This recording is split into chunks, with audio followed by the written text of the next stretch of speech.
Electrocardiography मैंने group में एक वीडियो शेयर की थी। वो बेसिक्स के लिहाज से काफ़ी हेल्पफुल है। उम्मीद करता हूँ आप लोगों ने वो देखी होगी। अगर नहीं देखी तो कोई कोई मसला नहीं है। ईसीजी हम इसमें बिल्कुल स्टार्ट से स्टार्ट करते हैं। Electrocardiography ECG.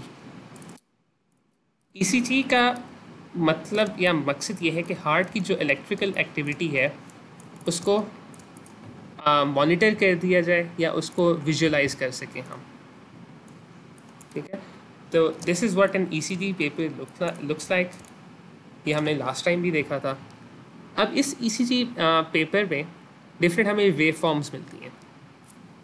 जैसे हमने लास्ट टाइम भी डिस्कस किया था कि there is a P wave, a Q R S complex, there is an S T segment, then there is a T wave, then a U wave जो हो सकती है नहीं हो सकती, देन टी और पी के दरमियान सेगमेंट आता है अगर यू वेव ना हो, then again this wave form continues. This is actually a reflection of the electrical activity of the heart. ठीक है, अब ये हार्ट की डायग्राम, हाशिर इधर ही हो। यस, क्या हुआ है? यार हार्ट ना एक थोड़ी सी एनाटमी के हिसाब से देखनी है, थोड़ा सा है इस तरह की कोई फिगर अगर है ना इस तरह की निकाल के मुझे देना, डाल दो मैं देख लेता हूँ। किस तरह की? इस तरह की जिसमें डायरेक्शन हो फ्लो की, मतलब सही तरह से फ्लो समझ आ सके। इसमें वो फ्लो अच्छा, समझ एक नहीं आएगा।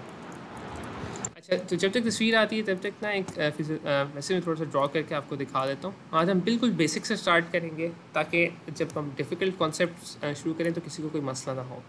हार्ट में एक राइट एट्रियम होता है, एक लेफ़्ट एट्रियम होता है, एक राइट वेंट्रिकल होता है और एक लेफ़्ट वेंट्रिकल होता है, और दोनों वेंट्रिकल्स के दरमियान एक इंटरवेंट्रिकुलर सेप्टम होता है। हार्ट का करंट या जो वोल्टेज है वो कहाँ से शुरू होता है? ऐसे नोट ऐसे नोट ऐसे नोड, बिल्कुल। ऐसे नोड कहाँ पड़ा होता है? Right right atrium right right atrium atrium में ऐसे नोड पड़ा होता है in the right atrium. Right atrium में जब ऐसे नोड पड़ा होता है, करंट वहाँ से स्टार्ट करके प्रोपोगेट करता है और कहाँ जाता है?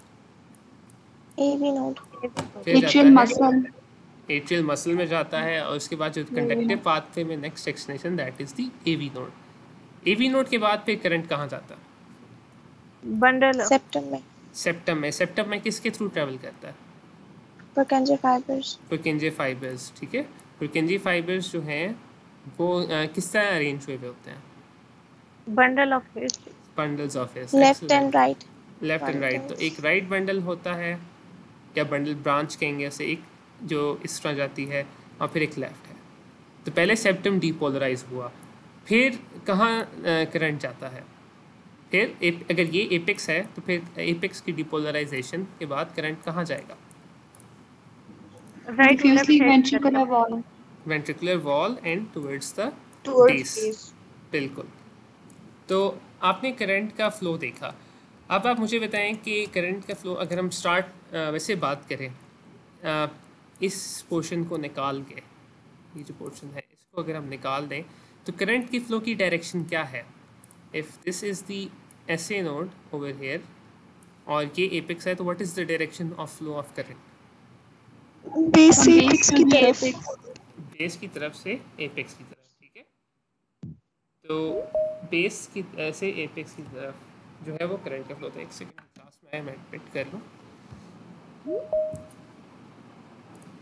सो बेस से एपेक्स की तरफ, this is the general flow of current up till now. उसके बाद जब ये वापस ऊपर जाता है तो current of flow is reversed temporarily, लेकिन उसको हम अभी बाद में देखते हैं। तो this is the direction of flow of current in the heart from base to apex. अगर हम 0 डिग्री से प्लॉट करें, if this is 0 degrees and this is 90 degrees, तो ये किस क्या डायरेक्शन बन रही है रफली इसकी? 45 45 45 के राउंड अबाउट। ठीक है, तो तकरीबन 45 के बन जाए। The flow, the direction of flow of current in the heart, इसको क्या कहते हैं? It is called the, what is it called? Depolarization. Depolarisation तो कहते हैं, देखो direction of flow, this direction of flow is called the axis of the heart. कुछ याद आया कि फिजियोलॉजी में आप लोगों ने एक्सिस पढ़ा था इसी ज़माने में ऑफ द हार्ट? जी भाई। ठीक है, तो this is called the axis of the heart. मैं इस पे भी ड्रॉ कर लेते हैं दोबारा से। ये थोड़ा सा जो जनरल डायरेक्शन है करंट की फ्लो की, वो इस डायरेक्शन में है। This direction of flow of current inside the heart, this is called the axis of the heart. Axis of the heart अगर आप में से याद है किसी को फिजियोलॉजी में क्या होता है, क्या इसकी वैल्यू होती है? वो सम ऑफ ऑल द वेक्टर्स होती है ना, बिल्कुल सम ऑफ ऑल जितने भी कार्डिक वेक्टर्स होते हैं। 270 डिग्री आई गेस कुछ इस तरह। 270 नहीं, इट्स एक्चुअली 59 या 60 डिग्रीज ओके। नॉर्मली ये होता है। मतलब हम दिस इज कंसिडर्ड ज़ीरो, इसको हम ज़ीरो कंसिडर करते हैं, इसको 90 कंसिडर करते हैं, दिस इज़ देन 180, फिर 270 ऊपर आ जाता है। ठीक है, तो जनरल डायरेक्शन जो हार्ट में करंट फ्लो की होती है that is called the axis of the heart. ठीक हो गया? आपको समझ आ गई कि ये एक्सिस क्या होता है हार्ट का, कि करंट जनरली किस डायरेक्शन में फ्लो कर रहा है इनसाइड द हार्ट। ये बात क्लियर है? जी भाई। ये जी जो भाई। लीड टू है यही एक्सिस ऑफ हार्ट है, लीड टू जो है। लीड टू पे आता है, बिल्कुल लीड टू पे आता है। इसको भी हम थोड़ी सी देर में डिस्कस करते हैं। तो ये है। अब मुझे आप देखें कि हम दोबारा से वही सारा प्रोसेस स्टार्ट करते हैं कि ऐसे नोट में करंट स्टार्ट होता है, it goes to the A B node. This process in the ECG ये किस चीज़ से रिफ्लेक्ट होता है? P wave. P wave. So a P wave shows atrial depolarization. P wave का मतलब ये है कि the current is inside the atria and the atria are depolarized. This depolarization is represented on the ECG with the P wave. P wave के बाद current AV node पे पहुंचता है। AV node पे जब पहुंचता है तो क्या फ़ौरन ही AV node से नीचे bundles of His में आ जाता है, क्या वहाँ पे कोई डिले होता है? डिले होता है। डिले होता है, डिले है वहाँ पे। बिल्कुल। वहाँ पे एक स्मॉल हमें बेस लाइन सेगमेंट मिलेगा जहाँ पे करंट बिल्कुल नॉर्मल होता है। वहाँ the current stays in the AV node. As soon as the current leaves the AV node and enters the His system, we get a depolarisation. ठीक है, ये सारे डीपोलराइज हो रहे हैं ना, वेंट्रिकल्स डीपोलराइज हो रहे हैं। तो वेंट्रिकल्स जो डीपोलराइज होते हैं वो किससे रिप्रेजेंट होते हैं? QRS complex। QRS complex है, तो a small q, then an R wave, then an S wave, and then a QRS complex. QRS complex पूरा हार्ट QRS complex के एंड पे डीपोलराइज हो जाता है। हार्ट डीपोलराइज हो गया, फिर क्या होगा?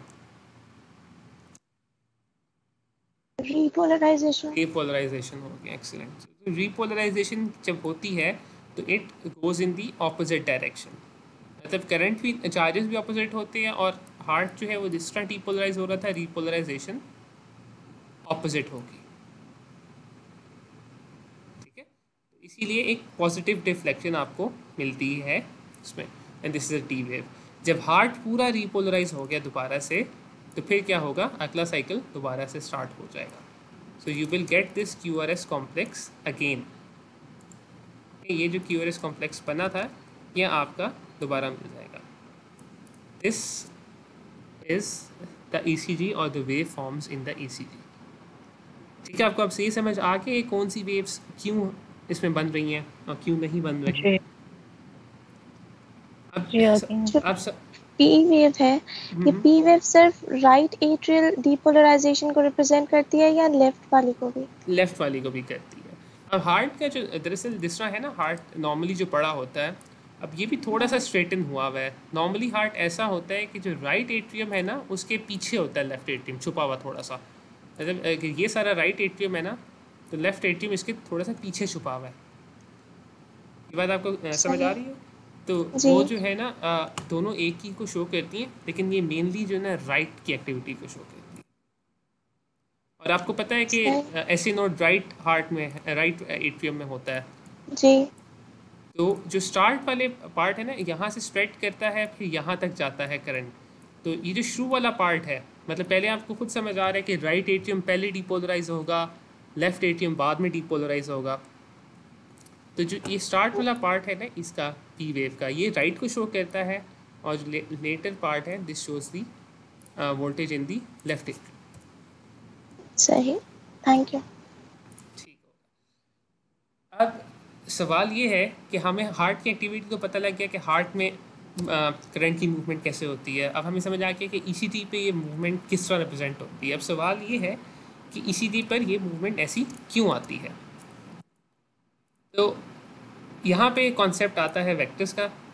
इसको जो है ना मैं जितना सिंप्लीफाई कर सकता हूँ मैं आपको सिंप्लीफाई करके समझाना मतलब कोशिश करूँगा, तो उम्मीद है कि हो जाएगा। तो एक सोर्स है करंट की, let's say we have a source of current, ठीक है। इलेक्ट्रोड्स अगर हम ड्रॉ कर लेते हैं, एक पॉजिटिव है एक नेगेटिव है। करंट कहाँ से फ्लो करता है? कन्वेंशनली अगर हम बात करें तो current always flows from negative to positive, ऐसे ही है। तो लेट्स से कि एक कोई मतलब एक वायर है या कोई भी सोर्स है, कोई भी ऑब्जेक्ट है जिसमें करंट इस डायरेक्शन में फ़्लो कर रहा है। डायरेक्शन ऑफ फ्लो ये है करंट की। अगर हम इस डायरेक्शन ऑफ फ्लो को या इस फ्लो की डायरेक्शन को देखना चाहें तो हम दो इलेक्ट्रोड्स खुद से अपने लगा लेते हैं, या एक इलेक्ट्रोड लगा लेते हैं, पॉजिटिव इधर लगा लेते हैं या नेगेटिव इलेक्ट्रोड इधर लगा लेते हैं, ठीक है। हम डिटेक्ट करना चाह रहे हैं। तो जब भी करंट हमारे पॉजिटिव इलेक्ट्रोड की तरफ फ्लो करेगा तो जो इलेक्ट्रोड है it will show A positive deflection, this is the direction of flow. और अगर करंट ऑपोजिट फ्लो कर रहा है तो it will show a negative deflection. कहने का मकसद ये है कि हमारे जो दो इलेक्ट्रोड्स हैं, ये पॉजिटिव इलेक्ट्रोड है, अगर इस पॉजिटिव की इलेक्ट्रोड की तरफ करंट फ्लो कर रहा है तो electrode will record it as a positive deflection. अगर इलेक्ट्रोड से अवे करंट फ्लो कर रहा है तो our electrode will record it as a negative deflection from the base line. ये आपको क्लियर हुआ? ये बात समझ आई है? जी। ठीक है। तो व्हाट विल हैपन अगर करंट बिल्कुल परपेंडिकुलर है हमारे इलेक्ट्रोड के, तब क्या होगा? No deflection. No deflection, zero, बिल्कुल। वो मेजर ही नहीं करेगा क्योंकि करंट उसकी तरफ ही फ्लो नहीं कर रहा है या उससे अवे नहीं फ्लो कर रहा है, तो it will remain just like this. तो अब हम ईसीजी क्या यूज़ कर ईसीजी क्या कहती है कि ईसीजी में जो लीड्स होती हैं 6 चेस्ट लीड्स और 4 लिम्ब लीड्स, उनकी प्लेसमेंट ऐसी होती है कि हम डिफरेंट पोजीशंस पे देख सकें कि हार्ट के किस पोजीशन या किस डिफरेंट इलेक्ट्रोड्स हम लगाते हैं तो हम ताकि देख सकें कि किस इलेक्ट्रोड की तरफ करंट फ्लो कर रहा है, किस किस इलेक्ट्रोड में क्या क्या नज़र आ रहा है डायरेक्शन ऑफ करंट फ्लो। तो जिस तरह भी हमने हार्ट की बात की, हमने एक बात की कि हार्ट में जो करंट है, इलेक्ट्रिसिटी जो इसकी इटसेल्फ फ्लो सिस्टम है, वो स्टार्ट होता है इस तरह आता है, यहाँ से इधर जाता है और फिर थोड़ी देर के लिए वापस टर्न बैक करता है। तो इस डायरेक्शन ऑफ फ्लो को हमने जब जनरली कहा तो ये डायरेक्शन ऑफ फ्लो कंबाइंड, इसको हमने कहा कि this is the axis of the heart. अगर आप this is the direction of flow, अगर हम एक इलेक्ट्रोड यहाँ पर लगाते हैं पॉजिटिव इलेक्ट्रोड, तो करंट उसकी तरफ फ्लो कर रहा है, हमें किस तरह की डिफ्लेक्शन मिलनी चाहिए? पॉजिटिव डिफ्लेक्शन मिली, अपवर्ड डिफ्लेक्शन मिली। तो अभी हम देख लेते हैं कि ये हमारा इलेक्ट्रोड हमने यहाँ पे लगा दिया है। हम दोबारा से इस पूरी एक्सरसाइज को एक बार स्टार्ट करके देखते हैं। अच्छा, ऐसे नोड से ए बी नोड तक करंट किया, क्या ये इस इलेक्ट्रोड की डायरेक्शन में है? यस। रफली मतलब आपने रफली इस तरह बताना है कि इस प्लेन में अगर इस तरह है तो इट इज़ टूवर्ड्स, अगर इस तरह है तो इट्स अवे, अगर इस तरह है तो अगेन टूवर्ड्स है, इस तरह है तो टूवर्ड्स है, इस तरह है तो अवे है। आपने एक हॉरिजॉन्टल से बस रेफरेंस देना है, एब्सोल्युटली नहीं लेकिन जनरली क्या उसकी डायरेक्शन में है, यस, तो हमारी ईसीजी इलेक्ट्रोड पे पॉजिटिव डिफ्लेक्शन मिलेगी। फिर यहाँ पे करंट थोड़ी देर के लिए रहता है, कोई डिफ्लेक्शन नहीं मिलती। Current flows into the His system, जो बंडल्स होते हैं we get a positive deflection. Okay? Current then flows away. क्योंकि his interventive septum के बाद base of heart तक भी जाना है, तो we get a negative deflection. और फिर उसके बाद जब पूरा हार्ट डीपोलराइज हो जाता है कम्प्लीटली, तो वापस बेस लाइन पे, क्योंकि उस वक्त किसी भी तरह का करंट फ्लो नहीं हो रहा. फिर रीपोलराइजेशन होती है. रीपोलराइजेशन स्टार्ट कहती है बिल्कुल इस बेस पार्ट से. रीपोलराइजेशन का मतलब डायरेक्शन ऑपोजिट होती है और करंट भी ऑपोजिट फ्लो करता है. मतलब जिस तरह डीपोलराइजेशन ऐसे नोट से आई थी ना, डीपोलराइजेशन ऑपोजिट फ्लो करेगी, रीपोलराइजेशन ऑपोजिट फ्लो करेगी. फिर रीपोलराइजेशन में आपको पता है कि चार्जेस भी ऑपोजिट होते हैं. ये बात तो आपको पता है ना? जी. नहीं पता? चलो इसको दोबारा से मैं थोड़ा सा इसमें डिटेल में चले जाता हूँ. देखो, हमने कहा कि जब पॉजिटिव करंट पॉजिटिव की तरफ फ्लो करता है, तो अगर हमारा पॉजिटिव इलेक्ट्रोड हमने किसी जगह लगाया है, उसकी तरफ अगर पॉजिटिव चार्जेस आ रहे हैं, तो ईसीजी फिर कैसा होगा? अपवर्ड डिफ्लेक्शन होगी. और अगर करंट इससे अवे फ्लो कर रहा है, पॉजिटिव चार्जेस इससे दूर जा रहे हैं, तो तब डिफ्लेक्शन कैसी होगी? नेगेटिव होगी, डाउनवर्ड्स होगी. तो ये हमने कहा था जब पॉजिटिव करंट फ्लो कर रहा है. मतलब करंट हम कहते हैं ना कि वो पॉजिटिव या नेगेटिव, जिसमें हमने कहा था कि current always flows from negative to positive. अगर हम पॉजिटिव की तरफ ही पॉजिटिव इलेक्ट्रोड लगाएंगे तो तब अपवर्ड मिलेगी. पर अगर करंट ऑपोजिट फ्लो कर रहा है, जिसमें अब हमने कहा था कि पॉजिटिव करंट अगर वे फ्लो करेगा तो इट विल बी डाउनवर्ड्स. अगर नेगेटिव करंट वे फ्लो करेगा तब क्या होगा? Upwards. Deflection will be upwards. तो this is the basis of Q wave. तो जब ये डीपोलराइजेशन वेव जाती है वापस, तो अब positive deflection is seen. This is the Q wave. तो ये सारी चेंजेस जो हम sorry T wave, my bad अलग बोलता हूँ, T wave. So this is the T wave. तो ये सारी चेंजेस जो आती हैं, जो हार्ट फ्लो करता है, वो हमने एक इलेक्ट्रोड से लगा के देख ली. इस तरह हम डिफरेंट इलेक्ट्रोड्स लगाते हैं. ये इलेक्ट्रोड जो हमने नीचे यहाँ पे लगाया था over here, which is in line with the cardiac axis, this is the electrode of lead 2. तो जो आप स्टैंडर्ड ECGs देखते हैं, ये जो ECG पैटर्न ड्रॉ हुआ है, this is the ECG which is seen in lead 2. ठीक है, हमने कल भी ECGs देखी थी. उसमें आपको मैं दोबारा दिखा देता हूँ कि कुछ ECGs में, जिस तरह ये वाली ECG है, इसमें आप देखेंगे कि 1 2 3 AVR AVF V से V6, बट लीड 2 जो है ना सबसे बॉटम पे दोबारा दी हुई है, क्योंकि ये लीड सबसे ज़्यादा इन लाइन होती है कार्डियक एक्सिस की. क्योंकि हार्ट के अंदर जो डायरेक्शन ऑफ करंट जो फ्लो होता है, उसको सबसे अच्छा रिप्रेजेंट करती है लीड 2 के इलेक्ट्रोड्स. तो क्योंकि ये हार्ट की नेचुरल जो एक्चुअल करंट ऑफ फ्लो को सबसे अच्छा रिप्रेजेंट करता है, इसको हम रिदम स्ट्रिप भी कहते हैं, क्योंकि इसमें हम हार्ट रेट, हार्ट रिदम और जनरल मॉर्फोलॉजीज काफ़ी अच्छी तरह से देख सकते हैं. ठीक हो गया? एक्सेस आपको थोड़े से क्लियर हुए हैं?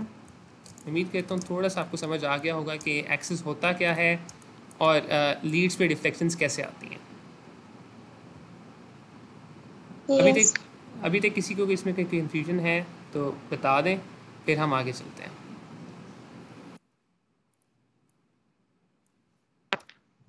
क्लियर है. चलो भाई, जो रीपोलराइजेशन है वो तो वैसे एक रिलेटिव सी टर्म है ना, यानी कि जो वेंट्रिकल्स होते हैं वो एट्रिया के मुकाबले में बहुत जल्दी रीपोलराइज हो जाते हैं. तो वो रीपोलराइजेशन एक रिलेटिवली मतलब ऑपोजिट डायरेक्शन में जा रही है. असल में तो डीपोलराइजेशन ही है ना.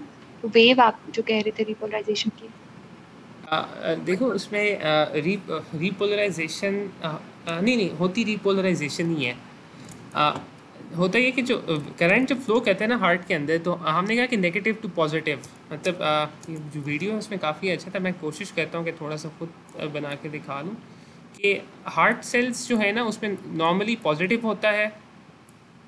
नॉर्मली जो है ना वो पॉजिटिव होते हैं. एनवायरनमेंट आपको पता है ना कि सेल्स अंदर से नेगेटिव होते हैं और सोडियम बाहर होता है, वो एनवायरनमेंट को पॉजिटिव रखता है. तो जब एक डीपोलराइज होता है तो उसका मतलब ये है कि अंदर पॉजिटिविटी आ जाती है और बाहर नेगेटिव हो जाता है।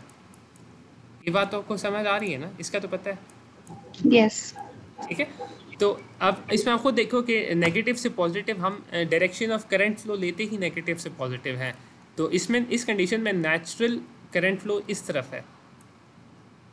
और अगर हम एक इलेक्ट्रोड यहाँ पे लगा दें डिटेक्ट करने के लिए, तो क्योंकि करंट इलेक्ट्रोड की तरफ फ्लो कर रहा है, एक पॉजिटिव डिफ्लेक्शन हमें मिलेगी। ठीक है, अब जब दोनों ही नेगेटिव हो जाएं, ठीक है, इस दोनों ही नेगेटिव हैं, उस वक्त हमें किस तरफ डिफ्लेक्शन मिलेगी? करंट फ्लो नहीं करेगा, करंट फ्लो ही नहीं करेगा, बिल्कुल। नो अब डिफ्लेक्शन। बिल्कुल नो डिफ्लेक्शन। अब हमने रीपोलराइज करना है। रीपोलराइज का मतलब ये है कि ये वाला पॉजिटिव हो गया है और ये वाला भी नेगेटिव है। इसके अंदर जितने भी ये सारे मतलब रीपोलराइज हो गया, मतलब बाहर पॉजिटिव है और अंदर से नेगेटिव है। इस सिचुएशन में करंट का फ्लो क्या होगा?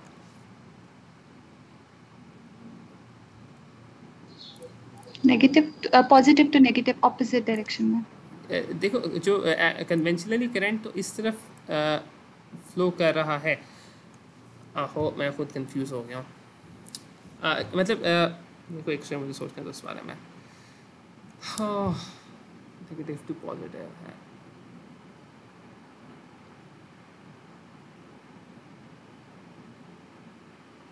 अच्छा, मेरा दिमाग खुद इस वक्त थोड़ा सा बंद हो गया। इसमें ना करंट की डायरेक्शन जो है वो ऑपोजिट। हाँ हो भाई पहले रुको, आपने हाँ ऊपर एक्सेस के अकॉर्डिंग समझाया था तो वो सही हाँ समझ आ गया। सही सब रुको। आप मैं जो है ना शायद इसको सही तरह इस वक्त एक्सप्लेन नहीं कर पा रहा। आप ऐसा करना, जो वीडियो दी मैंने भेजी ना ग्रुप में लिंक, उसको देख लेना। इस वक्त मैं ठीक है बिल्कुल भाई, खुद भी कंफ्यूज हो गया हूँ। आई एम सॉरी, मेरा बिल्कुल ना इस वक्त कोई बात नहीं भाई। ट्रैक लूज़ कर लिया मैंने।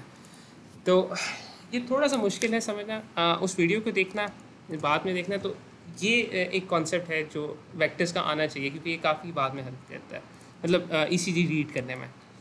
तो हमें समझ आ गया कि वेव फॉर्म क्या है, करंट किस तरफ फ्लो करेगा, ये सारा हमें क्लियर है। तो जब हम एक ईसीजी स्ट्रिप देखते हैं तो उसमें हमने वेव फॉर्म्स देख ली। तो जब हमें वेव फॉर्म आइडेंटिफाई कर लें, फिर हमें देखना है कि कितने टाइम पीरियड में ये चेंजेस आ रही हैं। तो ईसीजी को जनरली एक रीड करने का अगर एक पैटर्न है तो ये है कि आप सबसे पहले देखें कि ईसीजी के अंदर रेट क्या है, फिर ईसीजी का रिदम क्या है, फिर थर्ड क्या है, एक्सिस क्या है। एक्सिस हमने सबसे पहले डिस्कस कर लिया क्योंकि वोल्टेज के साथ डिस्कस करते हैं। जो फर्स्ट थिंग उसके बाद है वो है rate.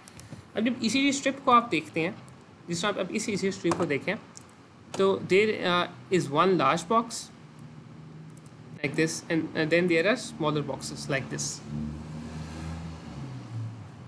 These boxes, they represent a time interval. जो small box होता है, it represents a time period of 40 milliseconds, and this large box, it represents a time period of 200 milliseconds या 0.2 seconds. तो अगर हम इसी ECG में देखें तो आप मुझे बताएं कि इस पी वेव के स्टार्ट से लेकर अगली पी वेव के स्टार्ट तक कितने लार्ज बॉक्सेस आ रहे हैं? 4 3 and 4. तो व्हाट इज़ द टाइम, कितने टाइम में ये एक क्यूआरएस कॉम्प्लेक्स आया है? अगर 4 बॉक्सेस हैं 800 milliseconds. 800 मिलीसेकंड्स और 0.8 सेकंड्स, बिल्कुल सही। तो जनरली 0.8 मिलीसेकंड्स में एक कार्डियक साइकिल या एक ये क्यूआरएस कॉम्प्लेक्स हो जाता है। तो जब हम ईसीजी रीड करते हैं तो हार्ट रेट हम इस तरह नहीं देखते कि 0.8 मिलीसेकंड, नहीं, हमने हार्ट रेट डिटर्मिन करना होता है इन मिनट्स।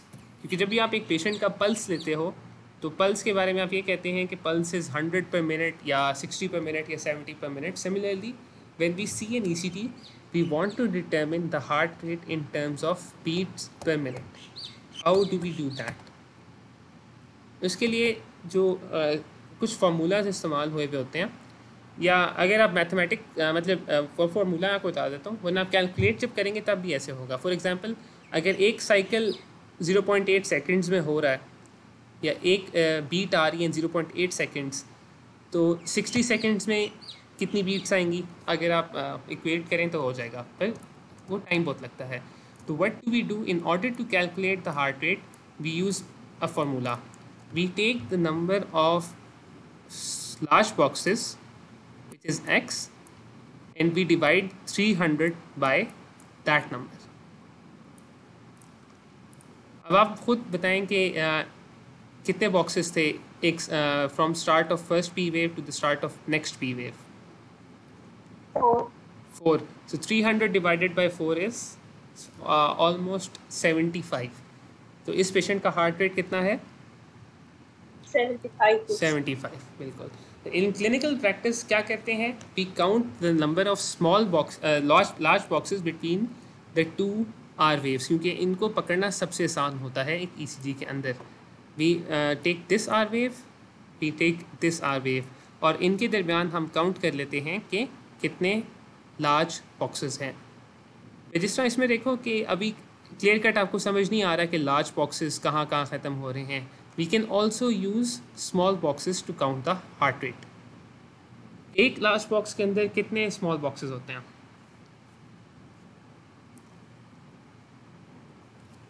यहाँ पे आपको 5 देखो 5 हैं, बिल्कुल। तो अगर आप लार्ज बॉक्सेस यूज़ करोगे तो the formula is 300 divided by X. X is number of boxes. If you using small boxes then it is 1500 divided by X. So if I start to count the small boxes, 1 2 3 4 5 6 7 8 9 10 11 12 13 14 15, नहीं ज़्यादा हैं थोड़े से, 16 17, पर अभी हम दूसरी चीज़ पे देख लेते हैं. तो this is the other way which you can use small boxes to count the heart rate. ठीक हो गया? ये फार्मूला अभी आप देखें, और अभी हम इसकी प्रैक्टिस करते हैं इस वाली ECG. So let's take a look at this rhythm strip lead 2. What is the heart rate of this patient?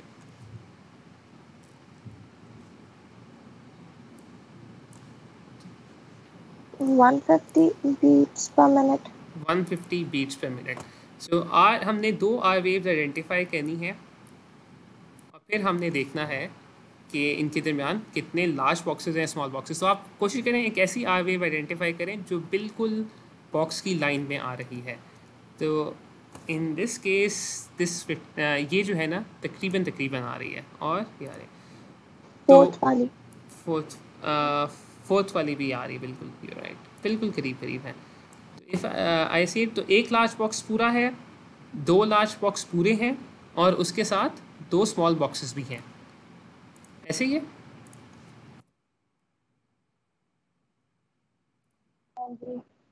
तो इसको मैं थोड़ा सा अगर जूम इन करूँ तो आपको ये समझ आएगी कि बिल्कुल दो लार्ज बॉक्सेस नहीं है. ठीक है, it's two large boxes and then one small box on each side. तो हमारे लिए इजी होगा कि if we use 1500 divided by x.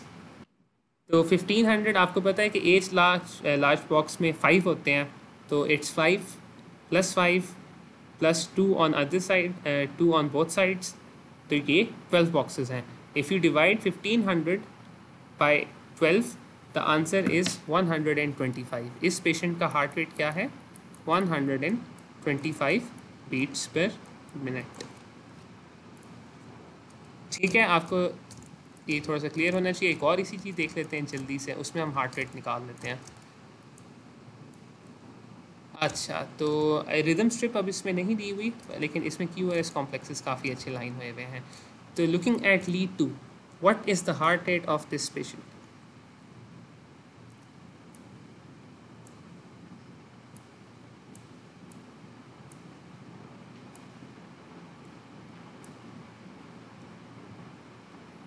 $120. 120. आप इसको देखें, लार्ज बॉक्सेस मैंने पॉइंट आउट कर दिए, 75. almost 75. So 4 small boxes, so 300 divided by 4. This patient has a heart rate of 75 beats per minute. This is how you calculate heart rate in an ECG. ये clear है बात? जी. ठीक होगा. Yes. So the first thing you have to look at in ECG whenever you're looking at the ECG is to see the heart rate. ठीक हो क्या? Heart rate आपको आप पता लग गया कि कैसे देखना है. भाई जी पूछें. अगर मतलब भाई आवाज आ रही है? बिल्कुल आ रही अगर है. आर बिल्कुल लाइन के साथ होगी फिर तो हम मतलब कंप्लीट लार्ज बॉक्सेस ले सकते हैं, लेकिन अगर आइडल साइड पे सेम साइड पे तो फिर तो हमें स्मॉल बॉक्स वाला फॉर्मूला ही लगाना पड़ेगा, फिर हमें हमें स्मॉल एग्जैक्ट पता लगेगा. बिल्कुल एग्जैक्ट पता लगेगा. बिल्कुल आपकी बात ठीक है. ऐसे ही है, मतलब आप दोनों में से कोई भी यूज़ कर सकते हैं. जिस तरह आप ये एक आप एग्जांपल देखें कि इसने जो है ना इस वाली को आप छोड़ दें, थर्ड वाले को आर पीट्स इन 10 सेकेंड्स को ये हम देख रहे हैं. ये भी देख सकते हैं कि कितने, पर इसके लिए बहुत लंबी स्ट्रिप चाहिए होती है. तो आप ये देखें इसने यहाँ पे स्मॉल बॉक्सेस भी यूज़ किए हैं, लार्ज बॉक्सेस भी यूज़ किए हैं. तो 27 स्मॉल बॉक्सेस 15 बन रहे हैं तो 15/27 कह लिया. 5.4 लार्ज बॉक्सेस बन रहे हैं तो 300 डिवाइड बाई 5.4 कह लिया. तो इट्स रफली द सेम. ज़्यादा से ज़्यादा 3 से 4 हार्ट बीट्स का ऊपर नीचे हो सकता है, फ़र्क आएगा, उससे ज़्यादा नहीं आता. तो बोथ आर गुड, दोनों यूज़ हो सकते हैं. अगर आप लार्ज बॉक्स आपको मसला हो रहा है कि आर इंटरवल अलाइन नहीं हो रहा तो then you can use small boxes. 1500 को स्मॉल बॉक्सेस डिवाइड कर दें, आपके पास आंसर आ जाएगा. ठीक हो गया? ठीक है भाई, thank you. Welcome. So the first thing you have to look whenever you're looking at an ECG is to find out the rate. The second is the rhythm of the ECG. Rhythm से क्या मतलब बनता है? What do we mean by rhythm?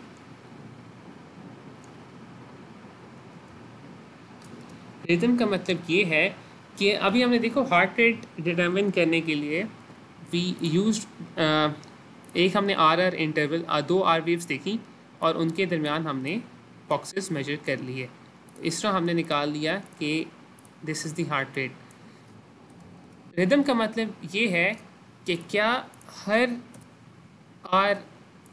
दो are waves के दरमियान जो है बॉक्सेस, क्या वो सेम बॉक्सेस हैं और आर दे डिफरेंट. तो इसी हम अगर ECG को देखें, ये वाला एक आर और आर के दरमियान स्पेस आ रही है and secondly there is this space, मतलब ये डिफरेंट आ रहा है. क्या हर आर इनके दरमियान जो गैप है, नंबर ऑफ बॉक्सेस हैं, are they the same? Same है. सेम है. Yes. So these are the same. If the distance between the two is same, then the rhythm is Regular. regular. बिल्कुल. If this is a regular rhythm. Secondly, we see कि हर QRS complex से पहले P wave आ रही है या नहीं आ रही. तो इसमें तो इसमें P वेव नहीं नज़र आ रही. हम दूसरी ECG खोल के देख लेते हैं और इधर हम देखते हैं कि ये इस ECG को देखें और इस रिदम स्ट्रिप को देखें. QRS कॉम्प्लेक्स से पहले P वेव आ रही है. Yes, Arya. आ रही है. और क्या R interval, the number of boxes between the R waves, are they the same?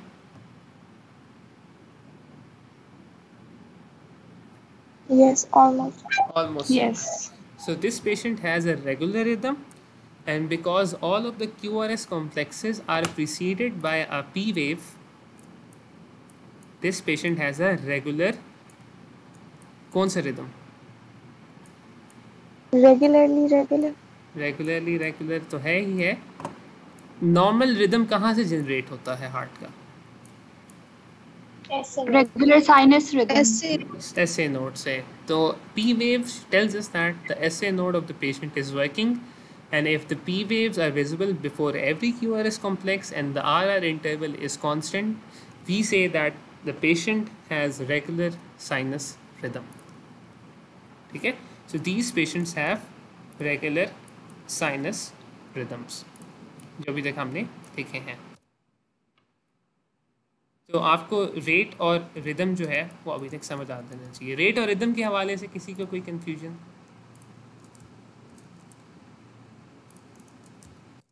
कोई क्वेश्चन? Anything at all? ठीक है. तो एक्सेस जो है मैं सोच रहा हूँ कि अभी 5 बज गए हैं, एक्सेस कल स्टार्ट करें। मैं आपको रिकमेंड करूँगा कि मैं कुछ चीज़ें सही तरह एक्सप्लेन नहीं कर सका क्योंकि वो 3 डायमेंशन में ना ड्रॉ करना दिखाना काफ़ी मुश्किल होता है। तो आप लोग जितने भी हैं वो सारे वो जो वीडियो मैंने ग्रुप में भेजी लाजमी वो देखना एक बार, क्योंकि वो उससे काफ़ी क्लियर हो जाएगा। मुझे वो चीज़ समझाने की कोशिश नहीं पड़ेगी, मेरे लिए थोड़ी सी मुश्किल हो रहा है वो समझाना। तो कल जो है मैं एक्सेस जो है वो लीड्स में देखेंगे कि हम डिफरेंट लीड्स में एक्सेस कैसे देखते हैं और कैसे ओवरऑल हार्ट का एक्सेस कैलकुलेट करें।